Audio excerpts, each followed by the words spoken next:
แจ้งแผนที่ตั้งใจจะไปเวียดนามคือยกเลิกเฮาฮักพวงมาลัยมุ่งหน้าสู่ท่าแขกแล้วขับฝั่งเขาไทยทันทีบ่มีแพนบ่มีที่พักจุดหมายใหม่เฮาคือขอนแก่นจากที่คิดว่าใกล้แต่จริงๆแล้วระยะทางเกือบ700กิโลเมตรและนี่แหละคือทริปที่เกิดจากการตัดสินใจตอน5 โมงเช้าถึงเฮาจะไม่ได้วางแผนแต่ผลออกมาแฮปปี้หลายว่าแล้วเฮาก็มาหับชมกันเลยในตอนที่1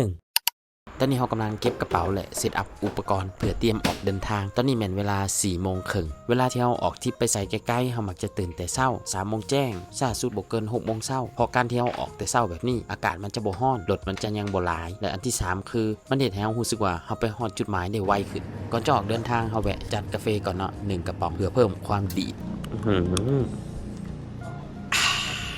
ตอนเช้าๆนี่อากาศโคตรดีเย็นสบายครับไปแบบชิลๆเลยเนาะแต่ว่าหนทางค่อนข้างมืดเด้อแต่ว่าบ่เป็นหยังรถเฮามีไฟสปอตไลท์เนาะเดินทางกลางคืนสบายใช้เวลาแป๊บเดียวเฮาก็มาฮอดเซโน 200,000 เติม 200,000 ก็พอเพราะว่ารถเฮามีน้ำมันเก่าข้างอยู่ตอนนี้เฮาอยู่ที่เซโนนะทุกคนเวลาตอนนี้แม่น 6:13 นาทีระหว่างทางไปหาท่าแขกว่าทุกคนตะเวนกำลังขึ้นหมอกกันเต็มเลยงามๆเขาก็เลยลองเอาโดรนบินขึ้นไปเบิ่งเนาะอันนี้เป็นภาพมุมสูงตอนเขาออกมาจากเซโนได้น้อยหนึ่งเนาะทุกคนเบิ่งไหมบรรยากาศยามเช้าทุกคนเบิ่งหมอกที่มันกำลังย้อนแสงกับตะเวนขึ้นบรรยากาศแบบนี้เฮ็ดให้เฮารู้สึกสงบเลยเพื่อบ่ให้คลิปมันยืดยาวเฮาวาร์ปมาบัดเดียวฮอดท่าแขกโอ้โหกดแดดตอนนี้ฮอดปตทท่าแขกแล้วเนาะ7:50โอ้ยไทยเดินบ่อยู่ขาตั้งกล้องโอ้หมอกโคตรหลายเลยเช้านี้เฮามาบ่ได้ตื่นแต่เช้าแบบนี้ดนหรอกบ่ได้ตื่นแต่เช้าเลยออกมาแบบนี้นะปะเดี๋ยวไปหายังกินอยู่ในท่าแขกเลยไปกันต่อ